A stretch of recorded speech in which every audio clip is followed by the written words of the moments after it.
So చివరగా మీ మామగారు ఎక్కడున్నారు రాజిరెడ్డి గారు? ఏమైనా క్లారిటీ ఉన్నదా ఆయన? నా భార్య ఒక్కతే నా కోసం ఒక రకంగా స్ట్రగుల్ చేసి బెయిల్ మీద బయటకు తీసుకొచ్చింది.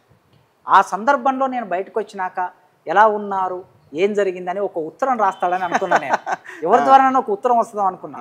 కనీసం ఉత్తరం కూడా రాయనటువంటి మామ ఆయన.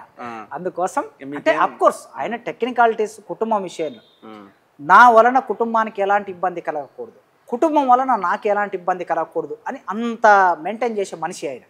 సో ఆ విషయంలో ఆయన పట్ల సంపూర్ణమైన రెస్పెక్ట్ ఉన్నది. నాకు వారి మార్గం పట్ల నాకు గౌరవం ఉన్నది కనుక వారు నడిచినటువంటి ఆ మార్గం విజయవంతం అవుతుందా రాదా ఏ చూడాలి. మీ మామని చూస్తారేమో మళ్ళీ మీరు సెకండ్ టైం. అంటే వారు ఈ వయసులో వచ్చి చేయగలిగేది ఏమైనా ఉంటుందా లేదా అనేటటువంటిది అయితే అంటే 76 ఏళ్ళ వయసు వారు. ఇప్పుడు సమాజంలో చూస్తున్నాం కదా, మీరు కూడా మీడియా ద్వారా చాలా అభిప్రాయాలు సమీకరించారు. బయటకు వచ్చిన వాళ్ళ విషయంలో తెలంగాణ సమాజం చాలా వైబ్రెంట్గా ఉంటుంది, చాలా వైబ్రెంట్గా ఉంటుంది. సో ఒక మనిషి తమ కోసం త్యాగం చేస్తే ఆ మనిషిని గుండెల్లో పెట్టుకుంటాం.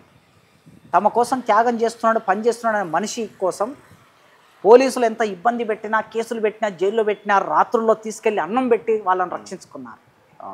పివి నరసింహారావు గారు గొల్ల రామవ్వ కథ అని రాశాడు. 1930ల కాలంలో 40ల కాలంలో రైతాంగ సాయుధ పోరాటం జరుగుతున్నప్పుడు ఒక వీరుడు ఇంట్లోకి వస్తే ఆ ఇంట్లోకి వచ్చినటువంటి వీరుణ్ణి ఆ గొల్ల రామవ్వ తన మనవరాలు పక్కన పడుకోబెట్టి పోలీసు లోపలికి వచ్చారు.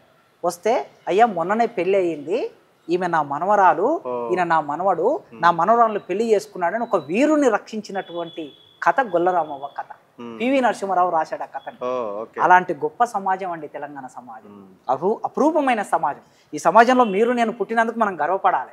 అలాంటి సమాజం ఓకే ఒక్కసారి వెనకడుగు వేస్తానంటే ఈ సమాజం అంగీకరించాలి. అంగీకరించాలి. ఇప్పుడు హెడ్మా 40-45 ఏళ్ళ వయసున్న హెడ్మా అమరుడయ్యాడు, జీవితం దానికోసం త్యాగం చేశాడు.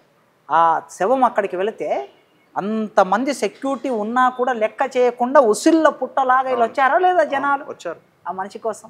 మరి అది తెలంగాణ సమాజం యొక్క గొప్పతనం. అందుకోసం రాజిరెడ్డి గారు వారి ఏదైనా వారి నిర్ణయాలు, ఏదైనా వారి ఈ 50 ఏళ్ల కాలంలో కనుక వారు క్షేమంగా ఉండాలని కోరుకుంటాం. మొన్న మా భార్య కూడా ఆంధ్రజ్యోతిలో ఒక పెద్ద వ్యాసం రాసింది, మీరు కూడా చూస్తుంటారు. తెలంగాణ తెలుగు సమాజంలో ఒక రకంగా సంచలనం కలిగించినటువంటి వ్యాసం అది. సో క్షేమంగా ఉండాలని కోరుకుంటాం మేము కుటుంబ సభ్యులుగా, అంతకు మించి మేము చేయగలిగేది ఏమీ లేదు.